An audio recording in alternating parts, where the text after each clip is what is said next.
Good evening, listeners. Good evening, viewers to TDN Radio and to This Week in Interview. Welcome to this episode of This Week in Interview. It is the 25th of October, 2023. I have a very special program for you tonight. A different format because I usually have a guest that I have conversation with, that I get to share that conversation with you. However, tonight we are going to be talking about a topic that is brewing in the news, and I call it Passportgate. If you understand why I call it Passportgate, I don't know how familiar you are with American political history, where President Nixon was forced to resign because of a scandal called Watergate. And so the common practice is for when there's a scandal or when there are developments that expose the behavior of a government or people in government that is so egregious that if it's taken seriously, it could cause or it should cause the population to call for the resignation of their government. They usually do the suffix of gate. So you had Watergate. Remember the Republicans, when they were accusing Hillary of using her private server, they called it Servergate. So I decided to call this activity that we're going to speak about Passportgate. Passportgate, Dominica's own political potential scandal about the sale of Dominican passports under a program called Citizenship by Investment. I know there is contention about calling it sale of passport, but there's no other way to describe it. The exchange of a good for money is a sale. So I am going to continue to refer to it as passports sold. All right. So what I want you to do is tonight is going to be just so interesting. You are going to be blown away by what you hear. So I want you to grab your water, grab your beverage, whatever it is. If your birthday and you're celebrating, grab your drink. Also, I want you to share the live with your folks. This is so important because information and education is the most valuable thing that we have. Because the only thing that we have is that we have total control of is our thoughts. And our thoughts are most useful to us when we are informed and we are educated. And that's what we're going to do tonight on This Week in Interview. We're going to bring you some information about some reports that were done by international journalists, authenticated, credible, with good reputation, with millions of viewership, reports from them, and what does it mean for you as a Dominican? What does it mean for your fellow Dominicans, especially those who are residing in Dominica? What does it mean for us politically, socially, and otherwise? So stay tuned. We take a quick break. When we come back, I cannot wait to dive deep into this topic where we're actually going to get the words from the horse's mouth, from one of the main reporters who put that report together. So stay tuned and we'll be right back.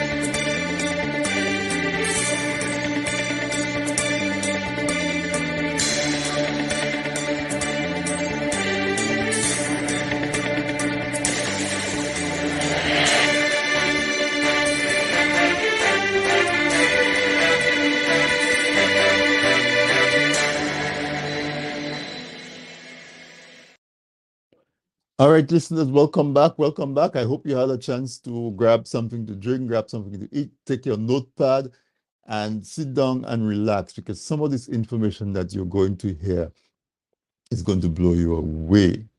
We are going to talk about Dominica's CBI program, which is essentially the sale of Dominican citizenship.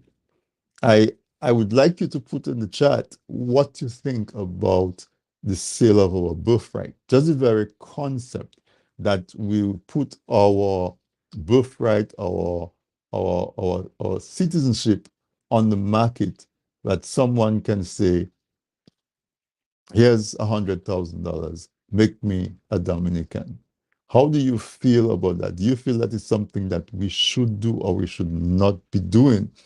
Uh, there are 5 of the islands in the Eastern Caribbean who do it to their varying degrees, and there's one, St. Vincent, who has chosen not to do it because uh, your citizenship is your identity. Right now, we are in the process of celebrating our independence anniversary.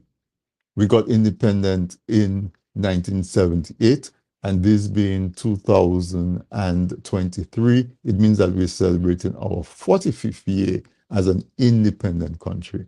And even before that, Dominicans are known to be very proud of our heritage. We have Heritage Day, we have World Creole Day, we have Heritage, our Food Day, we have World Creole Music Festival, we have our national wear or national dishes that helps us to define ourselves as Dominican.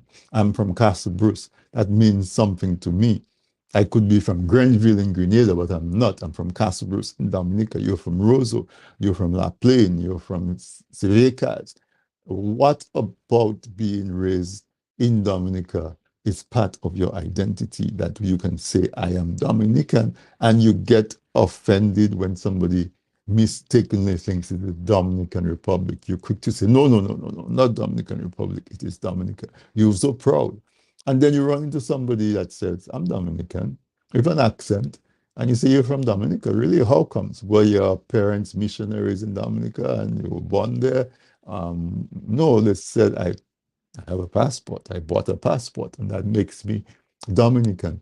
And the thing about it is that the scheme by which the passports are sold do not make any distinction between a natural born person or somebody who's naturalized by marriage or otherwise, or long residency. If you're resident in a country for a while, you're contributing your taxes and so on, you qualify for citizenship, you get citizenship. But the Dominican program doesn't even require you to even step a toe in Dominica, but you can obtain citizenship. That's not so weird because you have kids who are born of Dominican parents who want to identify with their parent, their lineage, and they say, I want to be Dominican. And by virtue of having Dominican parents, I think they qualify to be Dominican. They may never have entered Dominica. But then you have folks who are just not connected to Dominica and who have purchased Dominica. I don't even know if when they get the package that they get with their passport, is there anything there that introduces them to what Dominica is and what it means to be Dominican? And so how do you feel about that? That is one question. That's the main question I wanted to ask. What do you feel about somebody being able to buy your identity that you are so proud of? And that doesn't mean anything to that person. It's just a transaction. The other part of it is that the Dominican program is very opaque. Um, I don't know who is responsible for coining the phrase, but I first heard it from President Obama. He said, the best antiseptic is sunlight. So in a sense, if you have something going on, you shine a light on it. When you shine a light, you see all cockroaches scurry away. You see eventually the moss that was growing because it was dark and dank starting to retreat, and you get a cleaner surface. And so the Citizens by Investment program is being done in the dark. What do I mean by that? It means that as a Dominican, there's no place I can go and say, okay, this is the number of passports that has been sold. This is the price that has been sold at. This is the revenue. This is what happened to the revenue. This is how it's allocated. Do we have fees that we pay? Do we have agents that we pay? We don't know enough. We don't know much. We know almost zero, zilch. We know that our passports are sold. That's it. We don't know how many. However, I want to show you a document from the Guardian newspaper. The Guardian newspaper is a very well-renowned newspaper. And right under that photo that you see on the screen, that first line under the photo, if you can read it, it says that Dominica, an island with a population of just over 70,000 people, has issued 34,500 passports. And there are some places that say that this might be a conservative estimate, but yeah, 35,500 passports, Dominican passports, has been sold under the CBI program. That means for every 2 Dominicans, one, more than one. So you have 2 Dominicans and 1 person who has purchased a Dominican identity. 34,500. I wanted to establish that number because that number is very important to us. And that number is coming from a very credible source, from the European Union. And that number is causing very stern concern. And if you look a little further down in the 3rd paragraph, down from that photo, it says that a number of countries sell their passports starting at $100,000 a pop. And that is 100,000 US dollars, not Eastern Caribbean dollars, 100,000 US dollars. So if we do the calculation that Dominica sold 34,500 passports, and let us say that it is starting at 100,000, right? Let's say that's the average. It means that revenue was generated from the sale of passport program of 3.45 billion US dollars, not Eastern Caribbean dollars. 3.5 billion US dollars is 2.67 to 1 Eastern Caribbean dollars to 1 US dollar. So you can almost triple that amount and say that $10 billion was generated by our CBI program. Further on to that, there is a lack of, we might talk about it being in a dark space, dank and dark space, a musty smelling place where mold and everything can grow. There is no transparency. So we as citizens whose both birthright is being sold are left to speculate and do best guess as to what the actual number is. And the revenue that has been declared is estimated that only about 15,000 of those 34,000 passports have been accounted for. And so the revenue of $1.5 billion is sort of accounted for, or at least reported. Not accounted for, but reported. That leaves a whopping $2 billion that is estimated, and that's a conservative estimate, that is unaccounted for, that is somewhere in the dark, that we want to shine some sunlight on. And so what I want to say, and my time is going, so I need to get on it. That is equivalent to about 5 billion Eastern Caribbean dollars that we think we cannot, that was not reported, that we need to know, but that we need to shine light on. Let the cockroach and the rats scurry away because they're afraid of lights. Let them run off and we can shine light on that and inspect it, because it's supposed to be done properly where there are books and accountability. And so what I'm going to do is, with full gratitude to Loftus Duran and Civic Vibes and his co-pilot Alvin Thomas, they had an interview with one of the head journalists who put the report together. The report from the OCCRP. The OCCRP stands for Organized Crime and Corruption Reporting Project. They put up that project together that is reporting, and they did almost an 18-month investigation involving so many countries. I think it's probably 60 countries or so, and they put this report together. So far, the reports that they put together have been published in 10 or 11 languages around the world.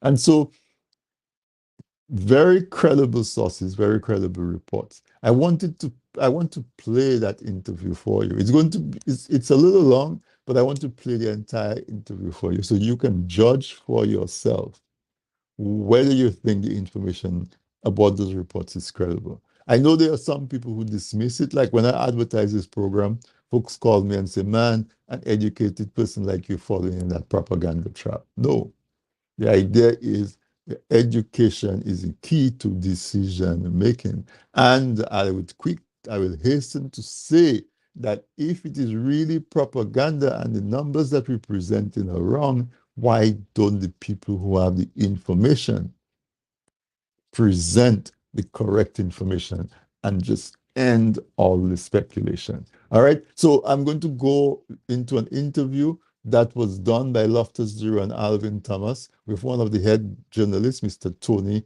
Harari. And I want to say thank you so much to Civic Vibes for giving us permission to run that interview. I did not bother trying to contact Mr. Tony myself because I thought the interview was so well done. The information was so succinctly gathered that it didn't make sense to go repeat the process. But I wanted to bring it to you so that we could talk about it. It's a little bit of a long, but it's an hour, and we will probably end tonight's show at about 9:30. But that's no problem because I really want to make sure that after you listen tonight, you know the Bob Marley song that says, you can fool some of the people sometimes, but you cannot fool all the people all the time. We don't need everybody. We don't need people who are treating this like a religion, and therefore there's nothing wrong that God can do. Whatever God does, he has a good reason for doing it, and that's how they treat their political leader. We don't need them. There's enough of us that if we raise our voices and we stay consistent with our voices, we can effect change.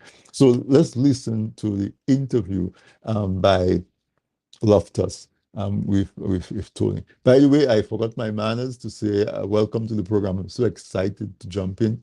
But if you're listening in Dominica, a special good night to you on DigiPlay channel 59 and also Radio SBE online in the Toronto market carries this weekend interview live. And my regular listeners, you're always welcome. If tonight is the first time that you listen, and you've come on a very exciting time. Let's listen to the interview though. You could take a break about halfway through, get a word from the sponsors, and then we continue and then we'll conclude. All right. So stay tuned, listeners. This is super, super, super interesting and intriguing. And I will post the links to all of the different reports that we're getting. That we have, so you can go read further for yourself. All right, so Loftus and Alvin, you're going to hear them interviewing this journalist from Sweden.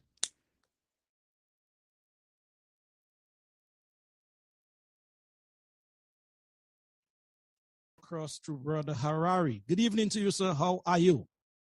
Hey, man, I'm good. I'm good. Can you hear me well? I'm hearing you loud and clear, seeing you loud and clear as well. Very clear. Cool. Yes. So basically, I'm a Swiss journalist, and I've been working with OCCRP and a lot of other colleagues on Dominica recently, and I suppose that's what we're going to be talking about tonight. Yes, indeed. And Brother Harari, I've gotten to know you for a little while, and the relationship between you and I have been very cordial. And I want to say thank you, brother, for just sharing your wealth of information sometime with me and the Dominican public by extension. Because what you tell me, I normally tell them. So thank you very much. Oh, you're welcome. It goes both ways, like everything. So you've been helping me to understand a bit more this beautiful island of yours. Indeed. I'm seeing Alvin wanting to say something. Alvin, yes, go right on. Well, no, I mean, like you, Lofty, I think it's a level of commitment when we have someone like Brother Harari all the way in Switzerland at midnight and making himself available to have that conversation with us. It shows, therefore, the significance of that matter which we're discussing, and therefore to have Dominicans at home and abroad to show that level of commitment and interest in the conversation as well. Because here we have the brother all the way there out in Switzerland, taking the time off to have that conversation with us. I think it's a conversation that we have to have ourselves at the local level, both in Dominica and outside of Dominica as Dominicans. Yes, so thank you, indeed. brother, for being with us this evening. Yes, You're welcome. Yes, indeed. And so, folks, Alvin and I, we're going to break a bit of protocol this evening by not going through your list and calling you by names. Maybe at the end of the program, we'll be doing that. But we want to get into the meat of things with Brother Harari because he can't stay too long with us, that is. And so let me just move across again and say a special good evening to him. And so, Brother Tony Harari, can you just tell us, sir, a little more about that organization that you're part of, the OCCRP, sir?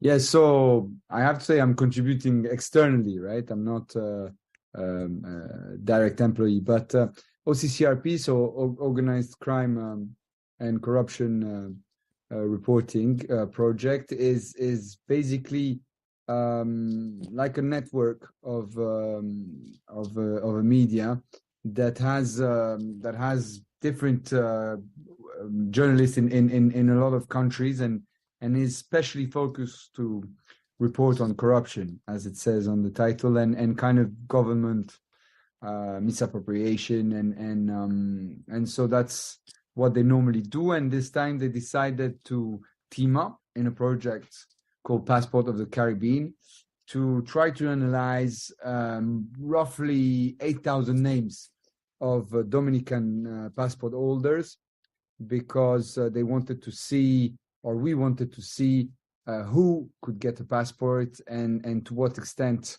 due diligence checks were done, and what kind of profile basically you guys were getting as a co-citizen, let's say. Yeah, indeed. Thanks very much, brother. And in terms of the OCCRP itself, can you give us an idea or scope of how many media houses or how many journalists are involved in such a project? Yeah, I think some of my colleagues could tell you better, but there are a couple of hundreds employees, and they have a lot of medias affiliated in different countries in the world. On this specific project, we were 14 medias outside of OCCRP. OCCRP was doing the coordination. I, for example, participated with a Swiss media called Hayden News, and so, but there were also more famous media like The Guardian, like Le Monde, and other, or Forbes. And I think the idea is that now OCCRP is seen as a specialist to organize such consortium, because as a journalist, working in a collaborative way isn't always easy. It requires time and trust. Yes. and patience. It's been a very long project. So sometimes from the outside, we don't really see it. And in the end, they will have published probably between 6 to 8 articles. But this is a project that has been gone for months in order to be able to fact check and make sure that all the information that were published were actually accurate. True. I took note, just before Brother Thomas comes in, I took note, sir, that you said this project was basically steering down in the direction of passports of the Caribbean. But can you tell us if it was other Caribbean countries involved or just Dominica this time around? Yes. So the idea was a wordplay on Pirate of the Caribbean, right? Because the film was shot, or at least some parts of the film were shot in Dominica, right? But it specifically focused on Dominica. Why? Because first of all, Dominica has a program that is one of the oldest in the region, and then second, the discrepancy between the size of your island and only 72,000 people living, and the number of people getting passports made it a very interesting case. And I think one of the last thing is also the fact that Dominica for a while was one of the few countries in which you could get a cheap, I mean, relatively speaking, passport, because it was 100,000, and also very easy to get in the sense that it only took 3 months and you didn't have to step foot on the island. So all of those reasons made it very interesting to study more the Dominican case, which is not to say that all the other islands like St. Kitts and those ones don't have also problematic passport holders and people applying for their citizenship. But Dominica was a particularly serious case, at least in our understanding. Yeah, thanks. Alvin, thanks you, Brother Harari. Thank you for your explanation thus far. Alvin Thomas, you want to chime in here, sir? Yes, Brother Harari. You said this project took a period of time. Roughly how long you would say you would give since you guys started working on this to the point where you were able to release the reports? I'd say more than a year, definitely. Something around 15 months or something like that. I think the difficulty was that, as you know, the data is supposed to be public, right? We should all have access to the Gazette, the official Gazette, and have all the names. But as you probably know, not all the names are there. It's also done in a way that it's very hard to collect everything and put them together. So it took a long time to get the 7,700 roughly names that we got, knowing that this is only the tip of the iceberg, because we think that there is much more. I mean, depending on how conservative you are with the estimate, we could go up to 30, 40,000 even passports, which is more than half of the Dominican population. I mean, it's crazy. All right. Let me also ask you, in terms of your involvement and as part of the project, what stand out to you? What one thing that may have stand out to you in doing that reporting? I think what really shocked me or surprised me was the complete lack of transparency. The fact that, I mean, the opposition is sometimes trying to know or get information out or ask question, but it looks like the government doesn't really need to tell anything and provide any kind of actual numbers or proper explanation for first the number of people that get the passports, or even that is unknown, what is done with the money, how much money there is. So all of those questions, which should be public information, are not available, I feel, not even for the common Dominican, but even for journalists or very informed people. So this kind of secrecy is, of course, not great for a democracy. Yeah. Well, I am so glad you raised that, Brother Tony, and obviously as we get into the conversation, I'm not sure if you're familiar with it, but I have a copy here of, this is St. Lucia. This is St. Lucia Citizen by Investment Program. And that is their last report that was issued in March of last year. It covered the period 2021 to 2022. And there is a 30-page report starting off with the chairperson of the investment. And then you have another 16 pages that outline the financial statements. So it gives you the operational audited, first of all, the audited document. It gives you what the statement of the financial position is. It tells you what the statement of the operation, statement of assets, cash flow. I mean, it's a complete document, and it's the current document, and that's for St. Lucia. And I'm so glad you raised that, because this is where it's transparency. This is a government. And we, you may be, I'm not sure how familiar you are, we don't have what is called freedom of information. So that makes it difficult for the local media to get information. So I'm glad you raised that. That, to my mind, is something that we can discuss as we get deeper into the conversation. Yeah. Thanks, Alvin. Brother Tony, what I want to ask you there, because since those reports have been coming out, the government side and their people, their supporters, have been trying to put a spoke in the wheel to suggest that these reports have been paid or auctioned by persons of the opposition forces in Dominica. How would you want to speak to that, sir?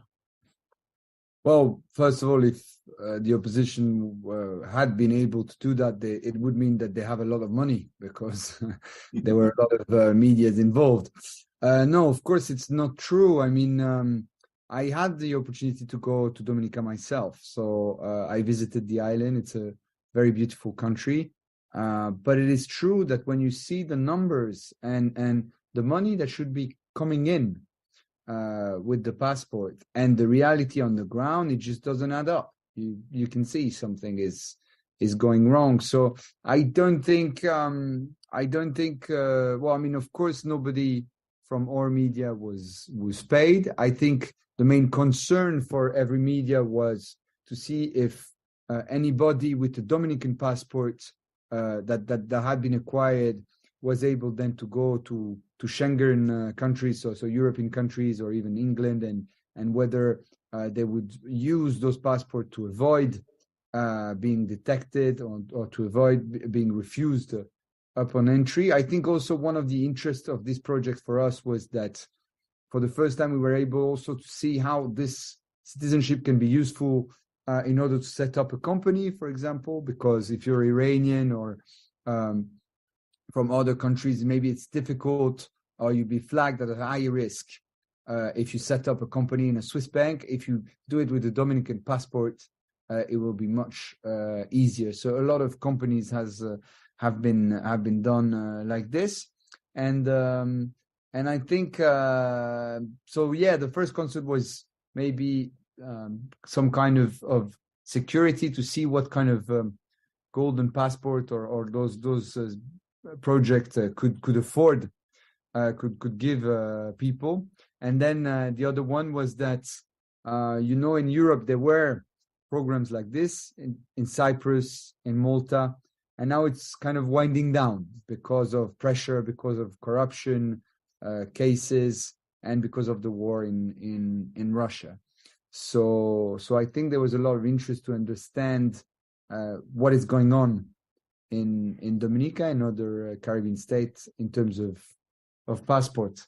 On the St. Lucia, it's funny you mentioned, because I had the opportunity to go there as well, and I visited a horse track that was supposed to be built with Chinese money and to be a big project, and nothing happened there as well. So I think unfortunately they might produce reports, but they also have flaws with their CIP programs.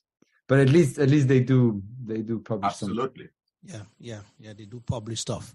Brother Harari, I'm on the ground and I'm hearing certain things based on these reports of you guys coming out. Another situation that I'm hearing on the ground is that you guys have not found anybody out of the pretty close to 8,000 persons that you found to be in possession of Dominica passport to be, sort of evading the police or evading the law or, of nefarious character. What would you say about that in terms of your findings?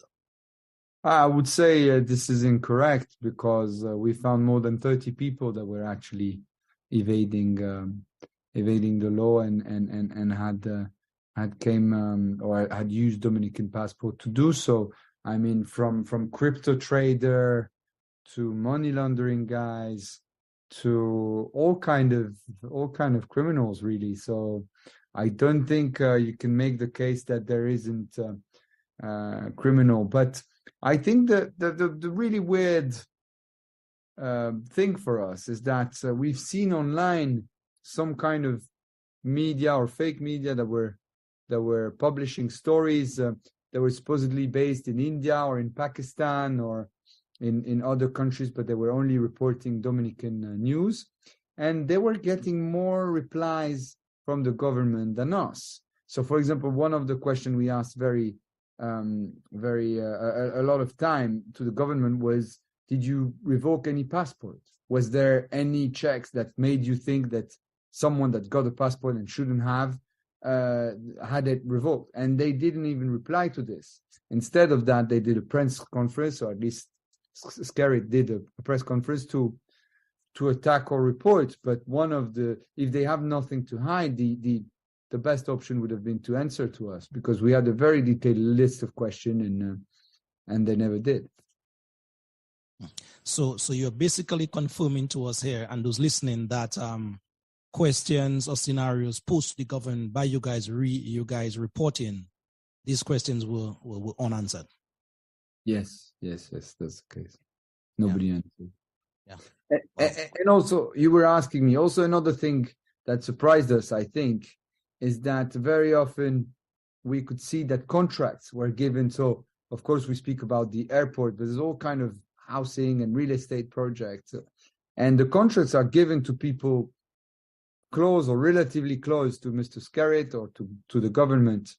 And there seemed to be no actual public offering. And so this is a major issue in a democracy, right? Because if you don't know who is willing to bid and what are the conditions in order to get a public market, then it ends up with way higher chance to have corruption and all kind of issues relating to the fact that you don't really know the terms of the contract. So the fact that nobody really knows what kind of contract, for example, was signed on the airport is, I suppose, a worry for democracy and the Dominican economy. And on that note, Brother Tony, did that name MMCE came up at all during your guys' investigation? MMCE. Yeah, of course. It did because they're one of the major real estate projects on the island. The fact also that they were based in the United Emirates, of course, raised some question from us. They're not the only one. There's also this company called Rage Development that was surprising for us. But yeah, one of the questions was, for example, very often we were told that all kind of background checks were done on people getting the passport. But we spoke, for example, with the gambling magnate of Nepal, and he said that he was told by the company that provided him with the service in the passport that his legal trouble, because he had tax issues in Nepal and in India, were not a problem, and that it wouldn't matter. And they did the request in less than a week he got accepted. So there are big concerns on what kind of checks are done, and even when they find issues, how those passport providers are sometimes kind of trying to find a way out of those KYC check, those control that should be put in place. Wow. Folks, it is already 6:27. We're having a very candid conversation here about the OCCRP reporting that basically Dominica is in now possession of some of these reports. We are talking in real time with a brother from Switzerland at this time.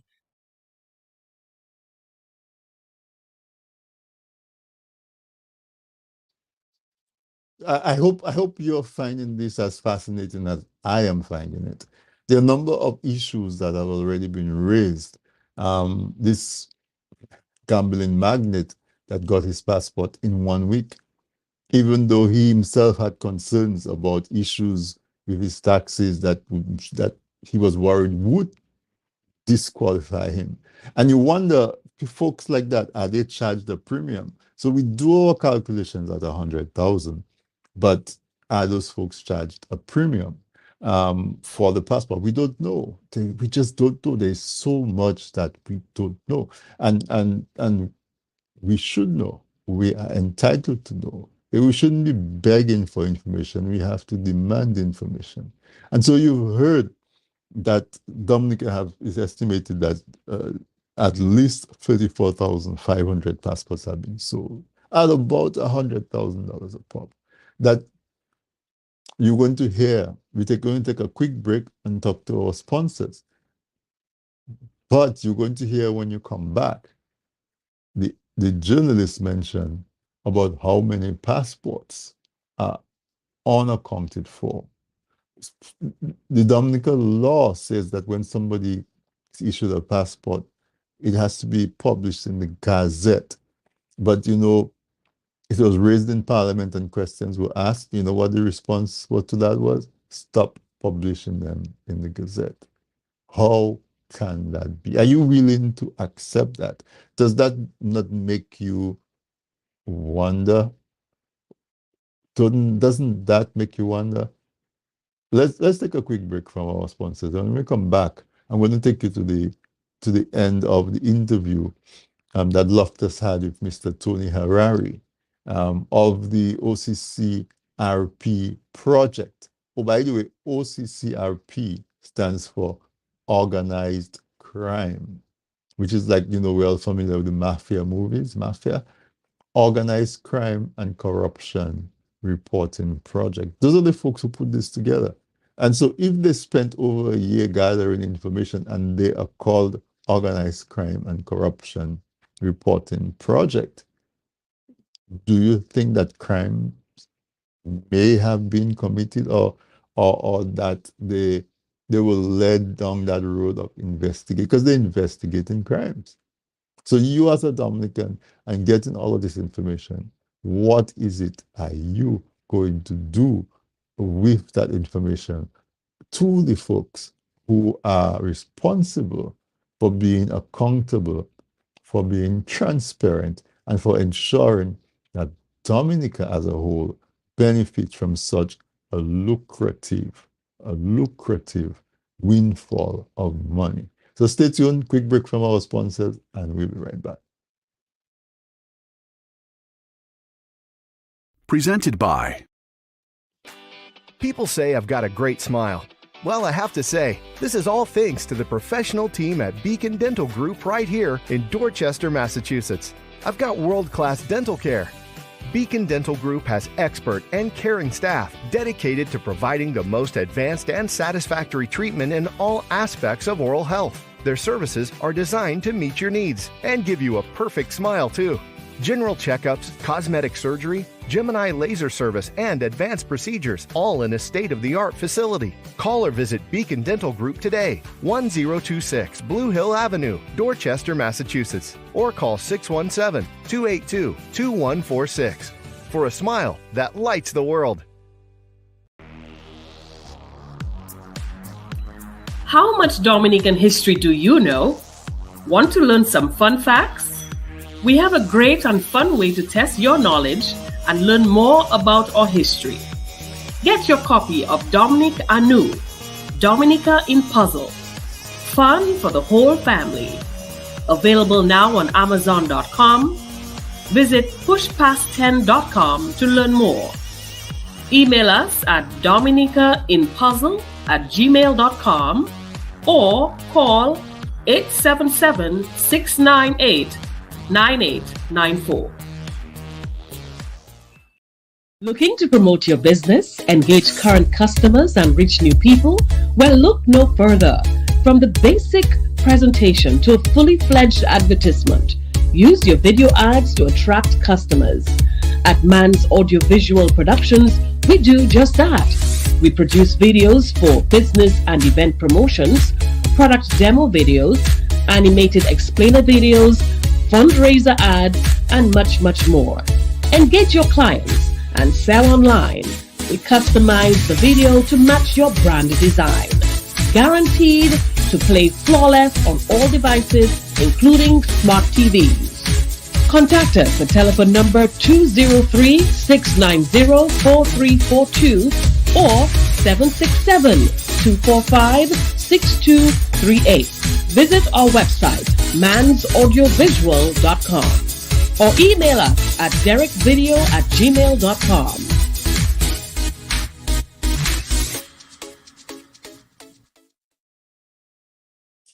All right, so we'll be right back. Thanks for taking the time to spend this hour, a little more than an hour with us.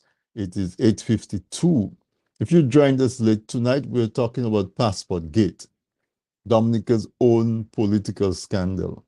Passportgate, like in Watergate between 1972 and 1974, where President Nixon was involved in the wiretapping of the Democratic Party headquarters.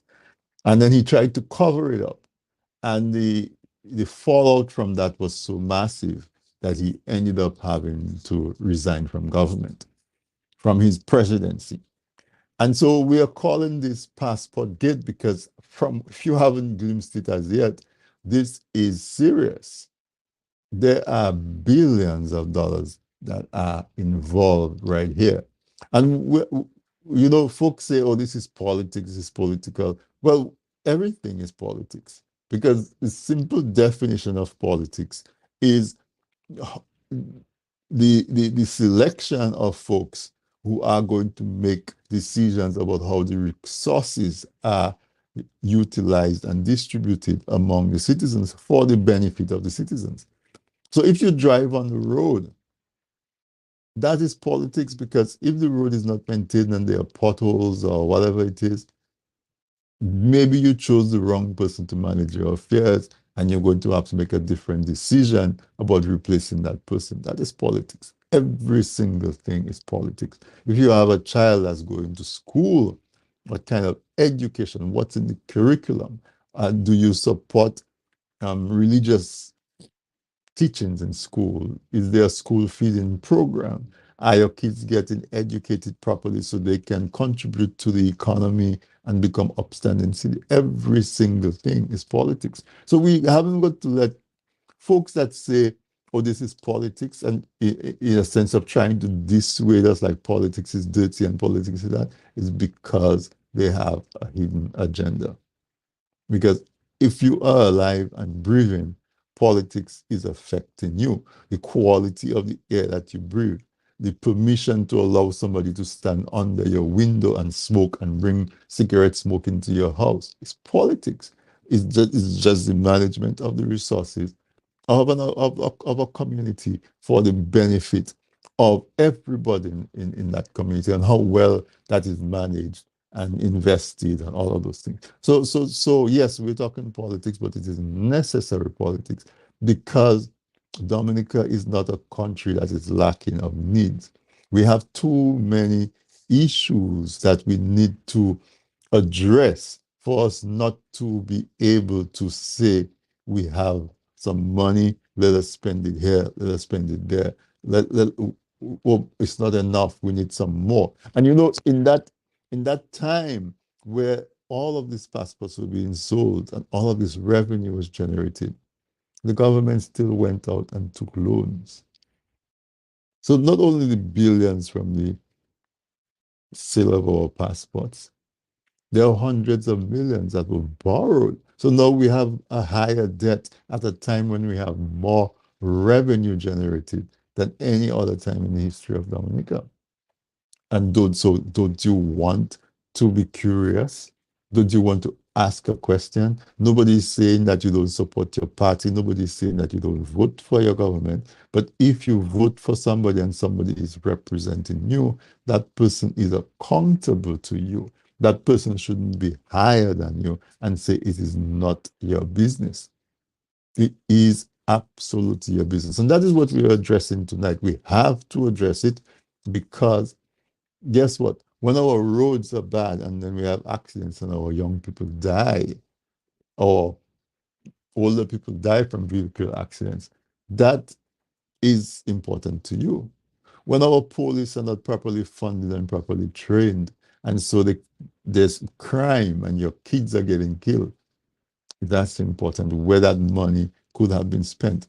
When your kids are in college in the US and the government is not keeping its commitment and paying the tuition, so the kids they work hard, they graduate, they cannot get their diploma. or they work hard for 2 years and now it's time for the third year and they cannot register. And so they're in jeopardy of their student visa being rejected and being sent back home. That our students cannot walk on campus and be bold and embrace the opportunity to be educated because there is this cloud hanging over their head that they have not paid their tuition. They're trying to get a free ride. That affects them. That's all of that. When our farmers produce agriculture and they don't have a ship that can take it to markets around to our neighboring islands, that we have to say, well, if that money was properly accounted for, we could take care of some of those things. Everything the thing. So I want you to understand what we're saying if an open mind. I'm going to go back now to hear the remainder of the interview, but I want you to listen to it from that perspective.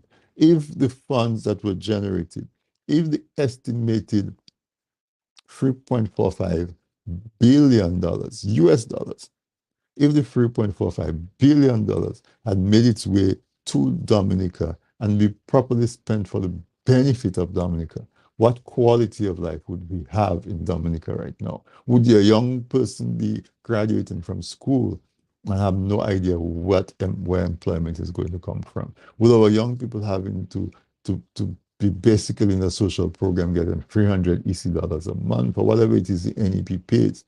Would we have to have the government send somebody to take care of your loved one? You would have insurance, you would be able to pay and have someone take care of your loved one, and you would have a say in the quality of care that your loved one. So this is far-reaching.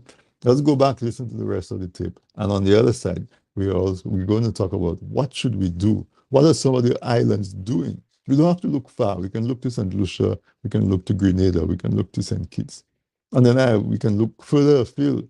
What is being done when significant revenue is being generated from the country so that more folk can benefit, so that we can see sustainable change happening in the community that improves the quality of life of all the citizens of the country. Because that's what we're after, We're after good governance so that all boats gets floated by that rising tide of good fortune that the government has been good at generating income, but who is benefiting from that increased revenue. Let's roll the rest of the tape. Basically, he been those reports thus far. The numbers to call later, they are 245-2396 or 614-9470. Alvin, your take. Yes. Well, Tony, quite revealing what you've shared so far with us in this conversation. So let me get a sense as to the approach that was taken in terms of doing investigative work and providing the reporting. So you said you reached out to the government, asked questions, you had a list of questions and they did not answer. I take it you reached out to other person, you visited Dominica. In terms of the actual passport holders, like you said, you reached out to the agent for this person in India. There's one individual who has a Dominican passport who is connected with MMCE in the name of Anthony Hayden. And he seems to be the one that's managing or controlling the bulk of the monies coming in from the CBI program. Was any effort made to reach out or to either directly to him or his agent, and did he respond? What kind of, just give us a sort of idea how that process went. Yeah. So first of all, of course, it's a collective effort, right? It's, don't think I've done this on my own, and I wasn't even the most involved. So right. The colleagues at OCCRP, the main leader of the project, there's an American called Zach Coplin, who's working on an NGO in the US, and they got some of the data. And then the two OCCRP leaders were Brian Fitzpatrick and Antonio Vaquero, and they did most of the right of reply. But I can still tell you that Mr. Hayden replied to them through his lawyer, and said basically that his relationship with Skerrit was only purely professional and they had no kind of special connection. However, we found out that there were several transactions between the two. not only the residency in which the Prime Minister is now, or at least was staying, that was belonging to Mr. Hayden, but there's also properties that were sold by Skerrit to Hayden. And so you can see all this flux of money. That conflict of interest.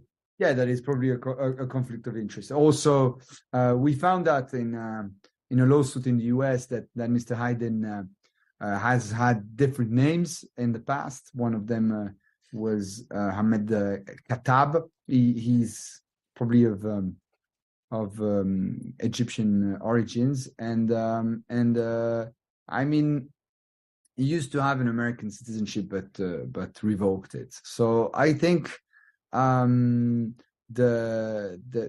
main question was what kind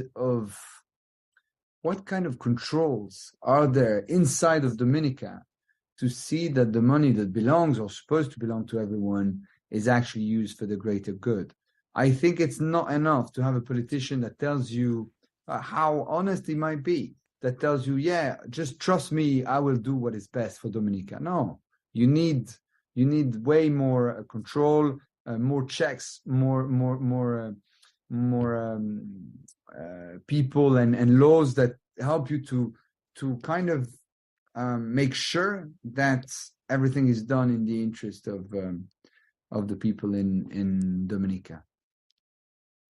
Yeah. Wow. All right. So, Brother Tony, would you go as far as to say that based on your reporting so far, that maybe some governments around the world will look into those reports and make decisions based on your findings about passport holders of Dominica? It's a bit early to say. What we know is that the European Union and people in the Parliament have had our reports. They've read it, and when I spoke, for example, to the Swiss government, they were telling me already that they had concern about Dominica. They cited Vanuatu, the islands that in the Pacific that got their visa-free exemption with Schengen revoked because of alleged corruption and basically a lack of control. So this is definitely something that could happen to Dominica. You all know that the UK decided that they didn't want to grant free visa or a visa exemption for Dominicans because of concern that some new Dominican holders would be a risk for the UK. So this is something that could happen. Whether it will happen soon, it's a bit hard to say. I think there are discussion and there are an informal chat, for example, between the US and Dominica, putting pressure, for example, to ban certain nation. I think that this is why now some nation like Russia are not allowed in the program in Dominica. I think that another concern also was that you could easily change your name for a while. So that was a big concern because a lot of the names we found were a bit different. And so that might allow someone to avoid detection or to avoid being recognized as in a border as a certain person or as a wanted person by Interpol. Yeah.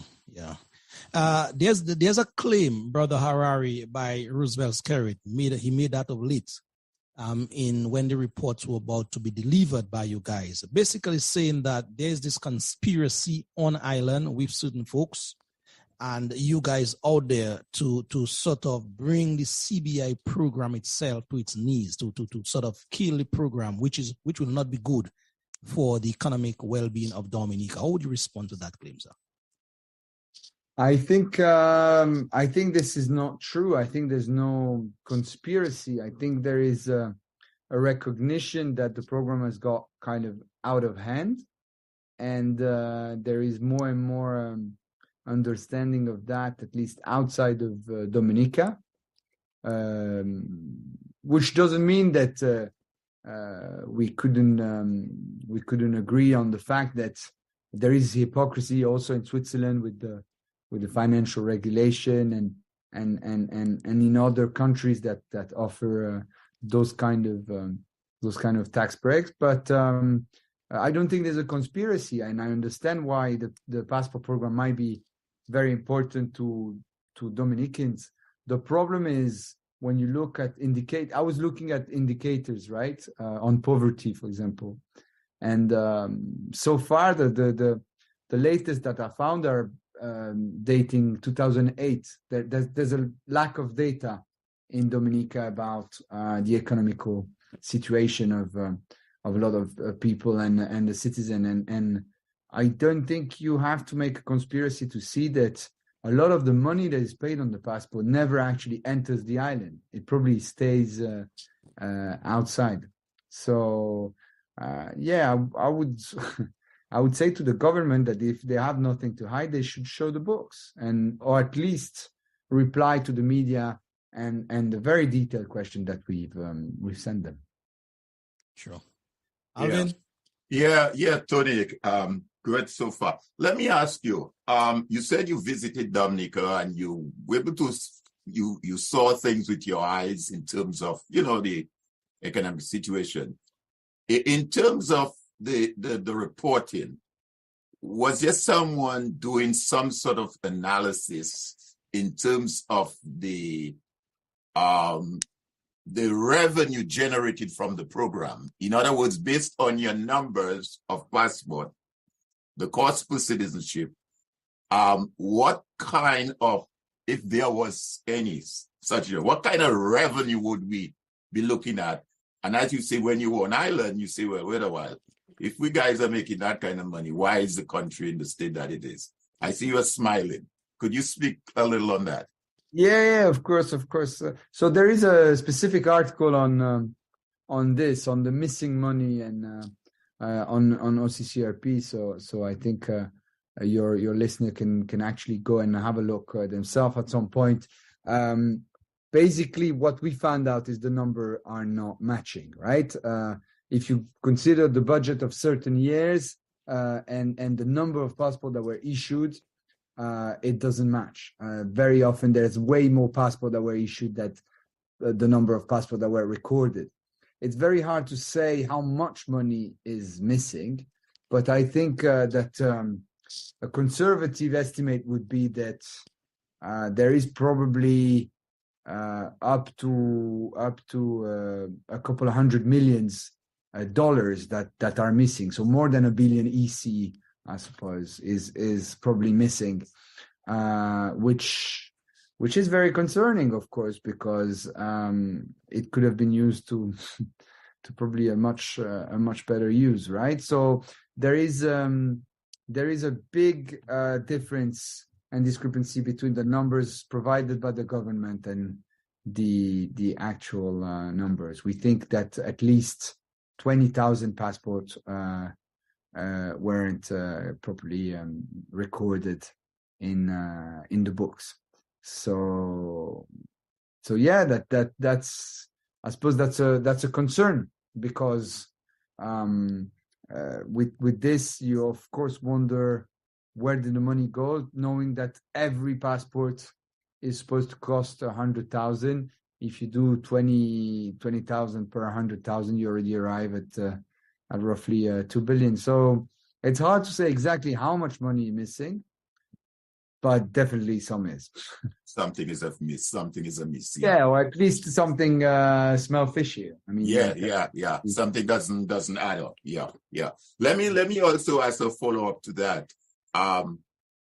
One of the other issues that I know that from time to time we heard of was so-called shell companies. So you have these passport people and there's these shell companies. And at one point, we maybe had almost 100 companies registered in Dominica and all sorts of names. Anything came through in your investigations on that regard? Yeah, we found out that all kind of people had used Dominican passports to open up shell companies, or at least companies in Dominica. First, for fiscal reason, because Dominica is a tax haven, so they wouldn't pay any taxes on that. But also in order to obfuscate the origin. So the idea was to set up a company in Dominica, but in reality, its activities, for example, in China or in Iran. And when it's a country that is sanctioned like Iran for the US, well, you put it in Dominica, and then it's a normal company, and you can make contracts. And there will be stories coming in the coming days about footballs and all kind of contracts that were done between Iran and some football association in regard with Dominica. But I can't say too much because I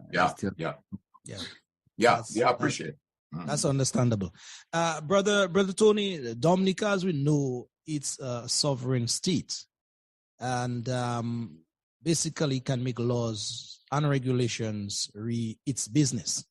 But having a program like that you guys did your work in terms of your investigative work, really program, can you see in terms of Dominica and its dealings in terms of that program in particular, posing any threat or any risk to the global security architecture in any way, shape, or form? Well, so it's interesting, right? That's exactly true what you said. Nothing in what Dominica does is illegal in a way, because it's a sovereign state, and so they can do whatever they want with their country rules and naturalization rules, right? So yeah, as a country, you can decide that whoever becomes a Dominican citizen. However, if you lose access to Schengen countries, like for example in Europe, it can become a big problem even for Dominican businessmen, right? Like I remember speaking with some people that were telling me that they had been 100 times in England before that, and then since the visa was revoked, it's becoming really hard for them to come to Britain and have a work visa, right? So this could be a concern. In terms of security, I mean, yes, in the sense that if people are focused with a certain country and even criminals in a country, and they get like kind of a get out of jail card with their Dominican passport, it is a concern for a lot of authorities and countries, I feel. I think in the coming month and year, we'll see if other countries, more powerful countries, might ask for some kind of clearance in terms of the program and more information, because that's one of the key elements. I think Dominicans and people abroad need to have more information about what is happening. A lot of what we did when we started was just speculation, because there was no information available. Yeah. Brother Tony, I'm showing you a passport there, a Dominican passport. That is my passport, right? It for whatever it is worth. Yeah. 100,000 not 200. That's about 20,000 this year, I'm thinking. Based on how it has been sold so far. Of note to me, Brother Tony, it is right up on that passport is encrypted Caribbean community. Below, it's entitled Commonwealth of Dominica Passport. And that suggests to me that although this is a Dominica issued document, but it has some bearing as well on the wider Caribbean community. Would you say, Tony, that or would you suggest that the other leaders in the Caribbean speak up as to how Dominica is handling its business, especially as you guys went through that investigative piece? I think they might, but I also think that most of those Caribbean countries also have a CBI passport program, and that they might not want to start a war with a country that is doing probably, because they're all doing a bit the same. I think the difference is that Dominica is going a step further, okay, and being more aggressive and probably more lax about certain restriction. But I feel that a lot of the Caribbean countries also have all kind of dodgy people getting passport. If you think about, for example, people that get sometimes Dominican and an Antigua passport, or Saint Kitts or Saint Lucia. So sometimes they get two just to be sure that they might use one or the other. So I don't think there will be a lot of that we have a lot of hope coming out from other Caribbean acting. But maybe in places where you have more population, something could come out. Yeah. Just before Alvin comes in, Brother Tony, would you mind I open the lines to take one or two callers? No, I don't. I will have to go soon, but okay. You can spare us about 15 more minutes. Yeah, I think 5-10 minutes I can do. 5-10 minutes.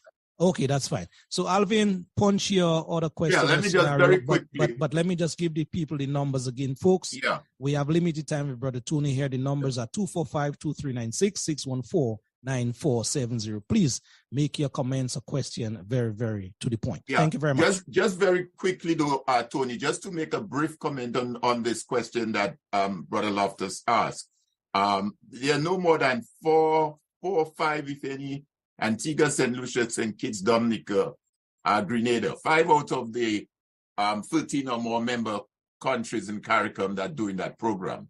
St. Vincent is out against it fully. The Prime Minister of St. Vincent says he doesn't want that at all, and he hasn't implemented it.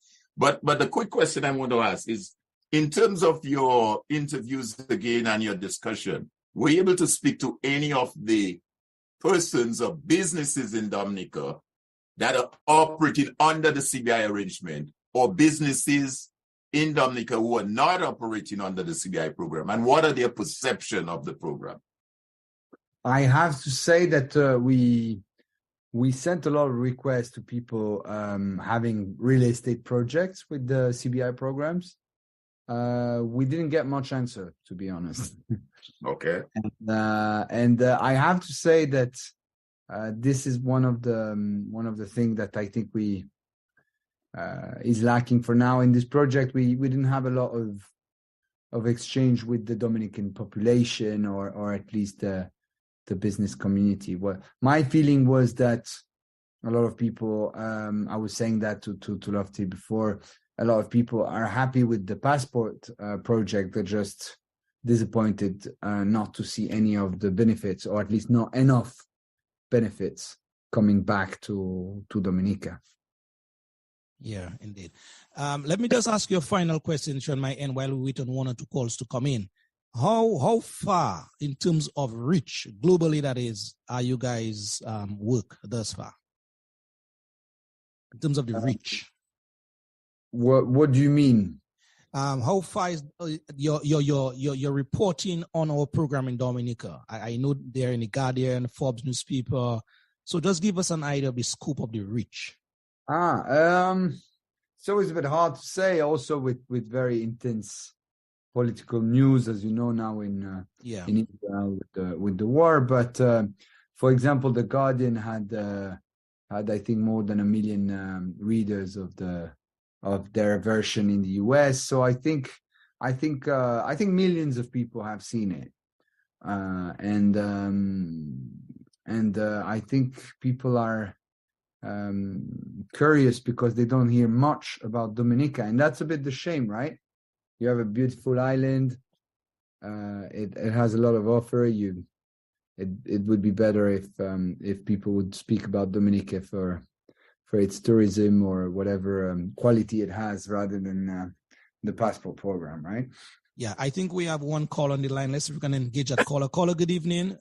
You on to Civic Vibes program. Make your point very brief, please. Good evening to you, Lofty, and to your listeners, and to the gentleman with you. I'd like to ask him very quickly if through his investigations he has or they have encountered any evidence that points towards either our government or officials from that government holding bank accounts in Swiss banks. information that we may be totally unaware of. All right, thank you. Thank you very much for your point here, your question here. Yes, Brother Tony. It's a good question. I have to say that so far we didn't. We've found out that several members of government had received gifts on different occasion and travels and all kind of stuff like that, but we don't know about Swiss bank accounts, which doesn't mean that they don't have it. It's just that in Switzerland, banking secrecy is still pretty much going on. So we couldn't find any info on that, sadly. Yeah. All right, Brother Tony, I know you have to go, but let that not be your last time on this platform. We always welcome you here, and so we treasure your time. Alvin, any final thoughts? Final. Let me ask you, Brother Tony. I know you said the program went over a 12 to a 15 months period. Has it come to an end, or are you guys still going to move on with it, or what's the life of the project looking like? Yeah, so I think there are a couple of more reports to come out, and I think that we will still work on this, especially because there's some names we haven't been able to identify, because very often you only have a list of names, you don't even have the date of birth, you don't have the place of birth, or sometimes even the nationality. So we will do a couple of more article and research, and of course we will follow to see if anything major happens regarding our investigation and this project. So we can safely say that's not the end of it. Yes. All right. Great. Let's take a final caller here. Caller, good evening to you. Go right on. Civic Vibes. Hi, good evening, Loftus, and good evening to your panel. Let me commend you on a very educational and required program in the interest of Dominica and Dominicans.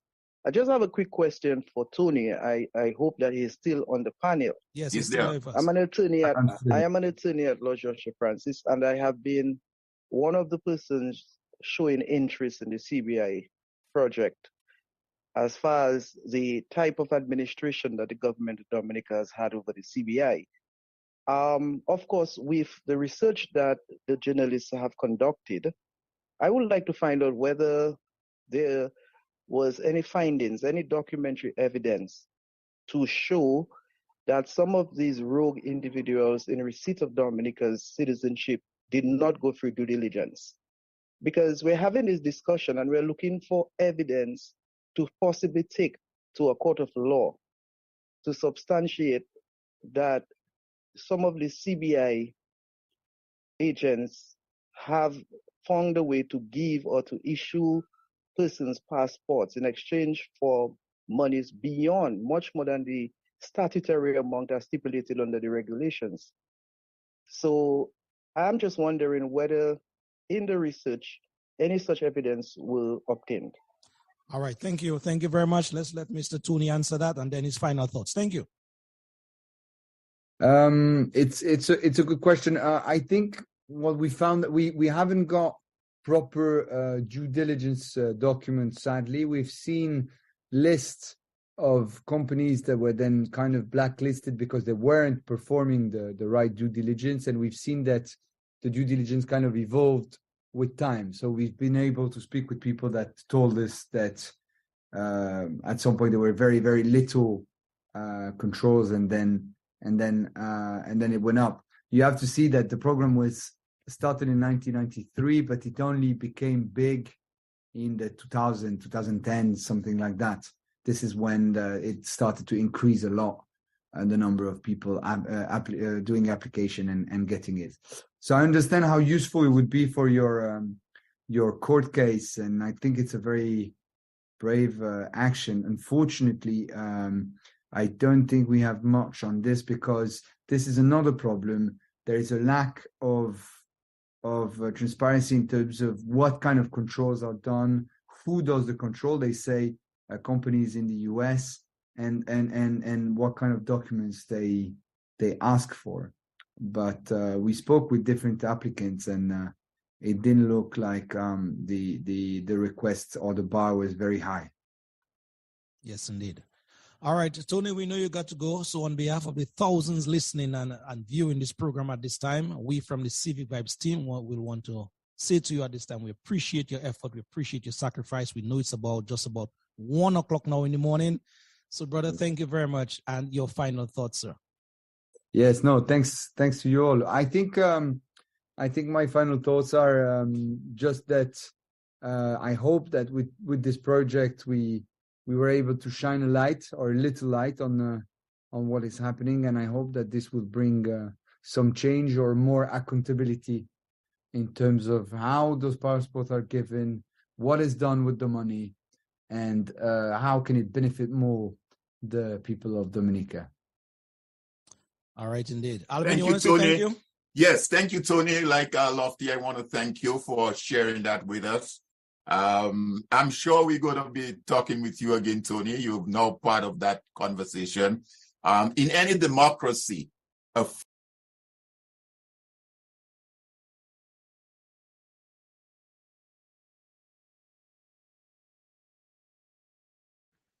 I didn't realize we came back live, but yeah, welcome back live. I hope you enjoyed that that interview. I think Loftus and Alvin did a tremendous job in interviewing Mr. Tony Harari, who is a Swedish journalist and was part of the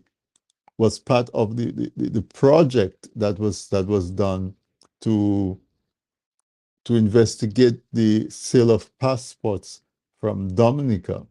And they're releasing the results of their investigation. And so Loftus got in touch and Alvin got in touch with them and had this interview. And there was so much information that was released in that interview. I thought I would just share it with you. I didn't think it made sense to go organize a different interview because the information was there, it was packed. There's a second interview that Alvin and Loftus did with the lead reporter on this project. And that is also interesting. So we will bring that to you, maybe not next week, but in a couple of weeks, we'll bring that to you because the idea, folks, what is our objective here? Our objective here is to demand our right to an explanation. That's all. We're demanding an explanation. And once we have an explanation, we can make decisions based on the information that we obtain from that explanation. That's all. We have a government who has organized this project to sell Dominican passport. It looked like it turned out to be a huge bonanza of a revenue generator, so much so that almost all of the other economic activity in Dominica was neglected to boost the economic citizenship program. And so what happened to the money? What happened to the money? You know, we need to know, and we need to use that opportunity to make sure that there are systems in place that demand accountability. It cannot be that folks can just ignore us. These reports have been going on now for a couple of weeks, well, about a week at least, because Loftus and them did this interview 2 Sundays ago, not last Sunday, the Sunday before.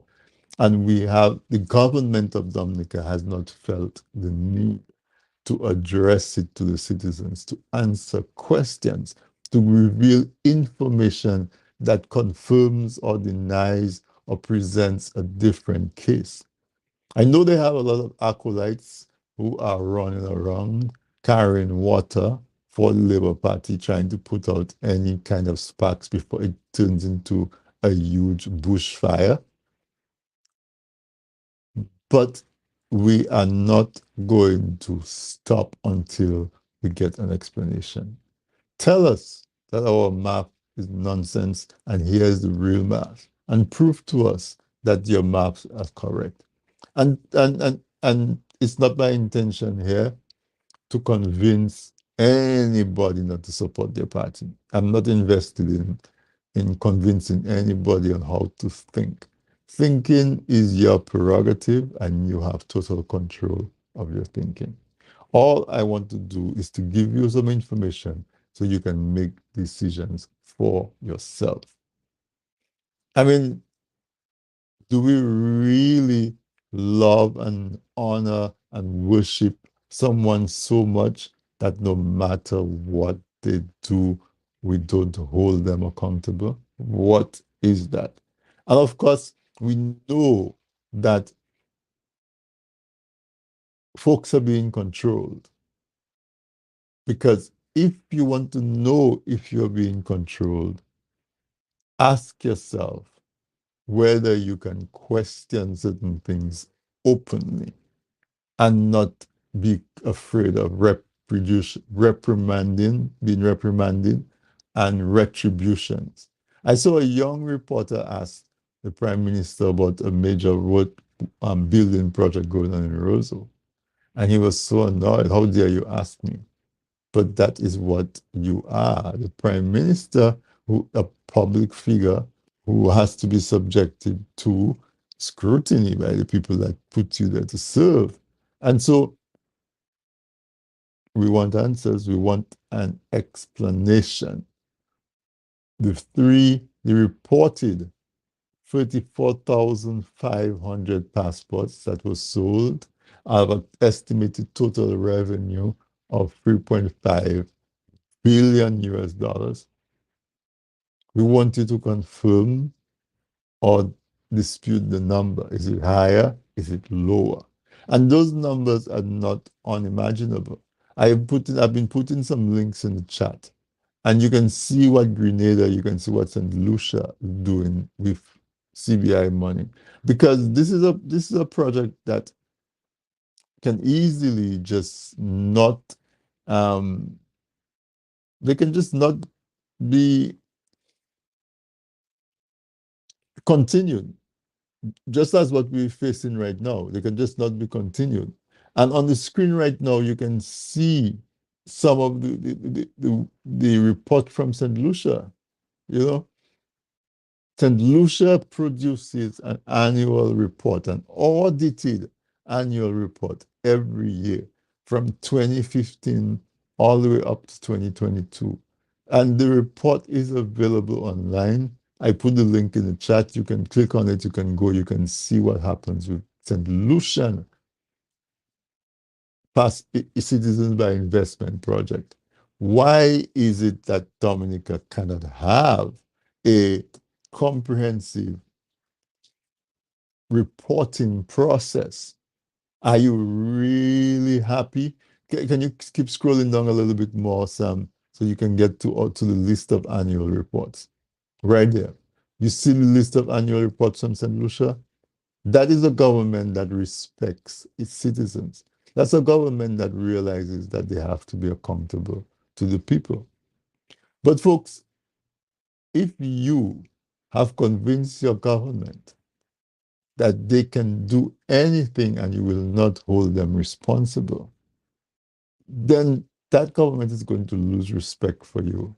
And it's not your business. I can do what I want.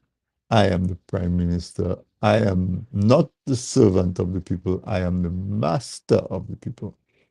That is unacceptable. That is not a democracy that we want to live in. And if you talk to folks who have lived in a dictatorship, you should know, and I'm sure you will come to the conclusion that you do not need to live, you would not wish to live, you do not desire to live in a dictatorship. And so, folks, in an environment where we've generated revenue in the last few years of over $10 billion, why is it that Domlec, the electric company, has not been able to replace their generators? Why is it that our students are at colleges and their tuition is not paid? Why is it that our healthcare system is such that we're losing over 4 people a week over 4 Dominicans a week die of cancer. But we have enough money available that we can really equip our hospital to be a state-of-the-art hospital and to have, because, I've done an interview in the past with an oncologist, and she said, one of the major outcomes of surviving breast cancer and other cancers is early detection. But that mammogram machine in the hospital is always broken. But we have billions of dollars that we sell to folks. Are the lives of Dominicans not worth the cost of a mammogram machine and maybe a technician who can work it and train our young people to work it for a couple of years? Are we not worth that? Are we despised as Dominicans to such an extent that we're just allowed to just die at any whatever that happens? Why can't we spend the money where it's required? Education, healthcare, our infrastructure is breaking. Up to last night, you saw a photo of a road, a major road, one of the major thoroughfares in Dominica, the West Coast Road at the Salisbury area, just collapsed. Our infrastructure is falling down around us. We live in a country where every year we get at least 1 or 2 or 3 tropical storm or heavy rain events. But yet still, whenever we're threatened by the slightest tropical storm, we have to go into a panic because we are so unresilient, if that's the word.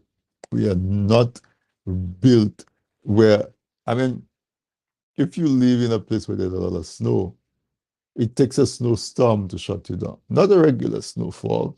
If you live in the Caribbean, you're supposed to have some kind of resistance built into your community that can take a certain strength of winds and rain, because that's expected to happen every year. Every year we cannot be at the mercy of the roll of a dice.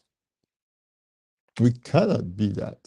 We have and we have access to the revenue to be able to do that. Let me tell you a little story about Norway.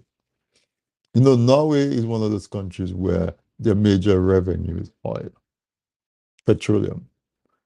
And because the price of petroleum is so volatile, sometimes it's high and they have a windfall and everything is good and the economy booms. And sometimes there may be a war in the Middle East or something going on and the price of petroleum drops. And so they go into austerity and heavy economic downturn and people suffer. And so a few years ago, the government decided that that is not right. And so what they did, what they said, you know what, at the time when we have a boom, instead of spending all of it, we're going to shave off the top and put it in a fund called a sovereign fund.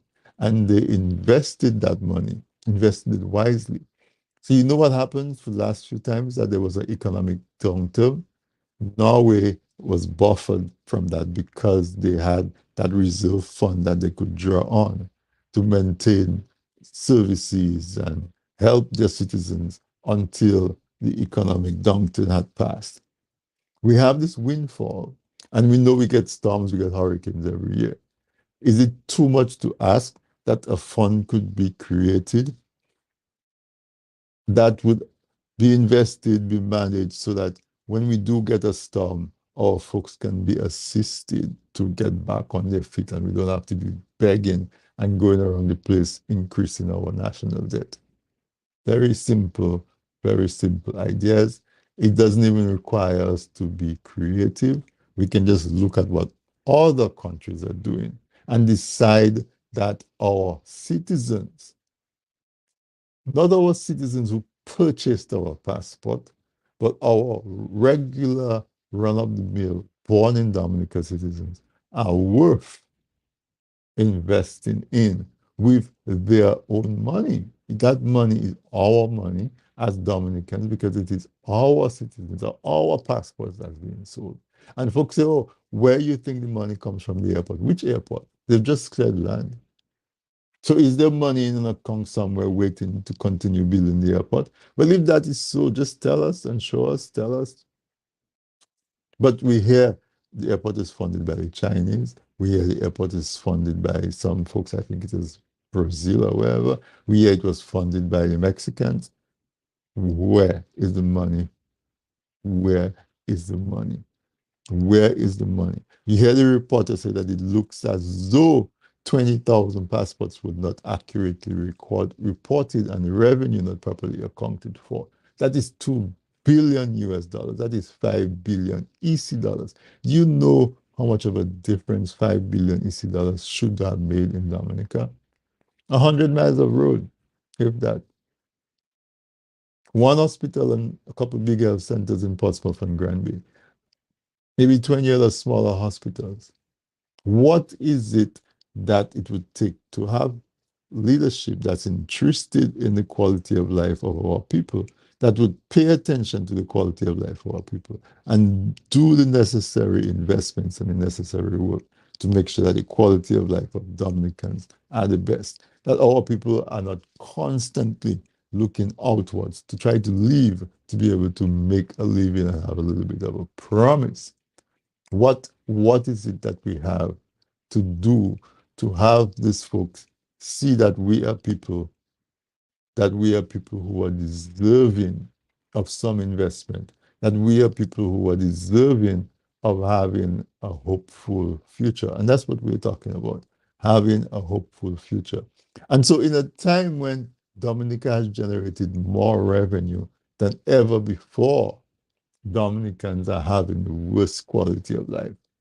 Water shutoffs, electricity shutoffs, healthcare system that is subpar, folks are losing their limbs for simple reasons, they're dying, or kids are being sent out to study without proper support from the government. Crime is on the rise, which can only point to a police force that is inept and inadequately trained. So can money be invested in that regard? You know, we want to know. We want to know what is happening with the money. What is happening with the money? Who is in control of the money? Why can't the money be brought to Dominica? If you look at, when you look at the St. Lucia report, you can see all the young St. Lucians who are executive directors and managers of the CBI program, and they're doing a good job of collecting money and being accountable. Let me ask you, how many jobs do you think is generated in Dominica by the CBI program? 5? The attorneys, I guess, who are agents, probably have 1 or 2 people working in the offices. How many jobs are generated? So in the CBI itself is not generating jobs directly. Can the revenue from the CBI be implemented in such a way that it can provide jobs? That's what we're talking about. Using the money that we have wisely, so that if one day some government on the outside decides we're going to revoke the privileges that we have as Dominicans that make our passport attractive, and our passports are no longer attractive, and that windfall disappears, what do we have in place to replace the revenue that is being generated by the CBI program? Folks, we've had a government that's in power for 23 years. And I invite you to look around. There's a lot of folks who are visiting Dominica right now because it's independent time. Look around you and tell me that you are satisfied with the way this government has developed the country. What is your ideal vision for quality of life in Dominica?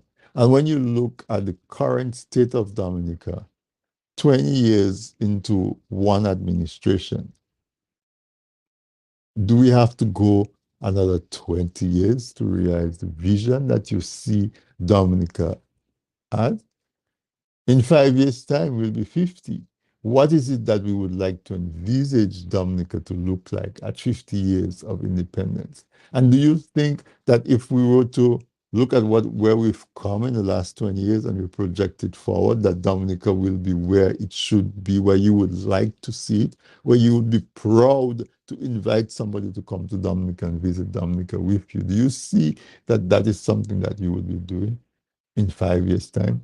And do you see the current leadership of the government of Dominica being able to take us there? You have to ask yourself those questions.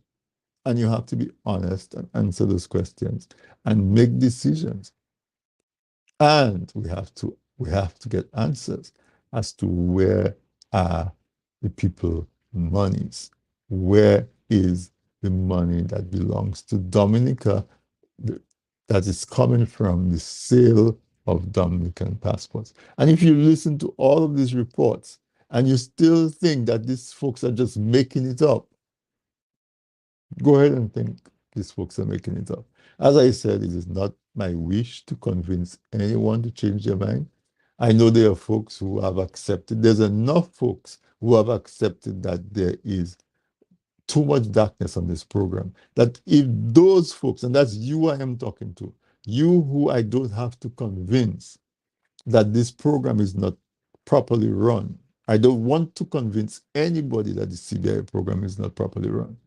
If you are already convinced that the CBI program is not properly run, then you are who I want to talk to and say, what are we going to do about it? There's enough of us who think that this is a problem that we can demand answers and demand explanation.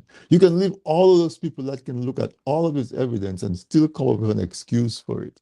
All of these people who have a God that no matter what happens, that God is right, or you should not question the God because in his wisdom, he did not intend for it to happen like that. That's you I am talking to. I'm not interested in convincing anyone who can look at what happened in Dominica in the last 23 years and say, yes, this government is doing a good job. Let's give them another chance to continue running the country the way it's being run. If that is your opinion, that's fine. I'm not looking to convince you. There's enough of us who know that better can be done. And I'm talking to you. What are we going to do about it? And I think the first thing we can do, we can commit ourselves to doing, is not let these reports just fall and fizzle out until the next big thing comes up and we run after that shiny object. Let us stay on message and let us continue to demand an explanation from the government. Those of us who know and are already convinced that something is wrong. Those that are not, just let them be. Just let them be. All right? So that's what I want to say. And Passportgate, that is Dominica's political scandal, that if answers are not forthcoming, there's enough egregious activity there that should really cause a strong movement to call for the resignation of this government. If accountability cannot be high. Any other setting, you put even in the Bible, you put people in position of responsibility, and if they cannot properly report what happened to that responsibility and those privileges and those gifts, they are taken out of that position of authority. And so that's what we have to aim at. We either get more responsible and accountable government, or we change government. That's simple as that. And this idea that everybody who speaks against the government is a member of the United Workers' Party is just nonsense, because that is what the current government wants to do. They want to frame everything as if it were operatives of the United Workers' Party. A party that cannot even get anything done can convince all of these reporters to come together and spend 18 months of their lives putting a project together on an island like Dominica, just so they can come and make the government look bad. If that is what you believe, go ahead and believe that. I'm not interested in convincing you otherwise. There's enough of us who smell the stink, and that's who I'm talking to tonight, that we have to do something about it. We have to demand proper accountability, proper reporting, proper audited statements. We have to demand that. And We have to do it, and we have to do it forcefully. And I said, where we have to start is to keep this Passportgate alive. This Passportgate alive. Let's keep it alive until we are respected and given our due accountability that we are entitled to have. Let us not be afraid to ask questions. They want us to bow so that we cannot ask questions. But let us not be coward. Let us ask the questions that need to be asked. Let us demand explanations. There should be, like we do in St. Lucia, an annual report. Shine some light on those dark areas. You know, Grenada has shown how they've used the revenue from CBI to enhance their economy. But what about programs for our young people? We took the stadium away from the young people in Roseau. Young people in Roseau don't have a place to practice, to go to sports. Can we get some money to create recreational opportunity for our young people and train them at Olympic level so they can represent us at the Olympics? What can we do about the poor healthcare outcomes that we have in Dominica right now? What can we do about the crime and violence that our young people are resorting to? What can we do about the state of the state college that hasn't been repaired since Hurricane Maria destroyed it in 2017? But in that time, we've generated a couple $2 billion of revenue. Show me that it's not correct. That's all. That's all we're asking for. So, folks, I'm not going to take any more of your time. It's almost 10 p.m. I thank you for staying with me through all of this. I hope you found it useful. I hope you got useful information. In summary, it is said that the EU, very reliable sources, have reported that Dominica has sold 34,500 passports. The average cost that we're using to calculate is $100,000 per passport. That gives us 3.4 billion US dollars. Okay, billion. It is reported that about 20,000 of those passports have not been properly accounted for, which says that there's about 5 billion EC dollars that's unaccounted for. And those are conservative guesses. And so we want to know all of those answers. Who are the agents? How many passports were sold? At what cost? What is the total revenue? What fees we had to pay? And so on and so on and so on and so on. And that is what we want to demand, that Passportgate either takes its government out of power or it takes them to a place where they respect the citizens of Dominica and understand that they have to give account and they have to report to the people. I hope you liked what you heard tonight. Let's do something again next week. And those of you who are in Dominica this weekend is Creole Festival. There's so much going on. I don't know how festive we can be. But you know, if you watch the movie Titanic, when folks realized that there was nothing they can do to save themselves, they started playing violin and music on the deck, waiting for the appointed time when they were going to pass from this world. So is that what Dominica is in? That while the island is sinking, we are just fretting, sort of like on the deck of the Titanic? Let's ask ourselves some serious questions and take stock. So folks, I'll see you next week. Enjoy the rest of your week. And I hope you found this information as just remarkable, but also upsetting as I did. Good night, everyone. This has been This Week in Interview with your host, Anthony Drago.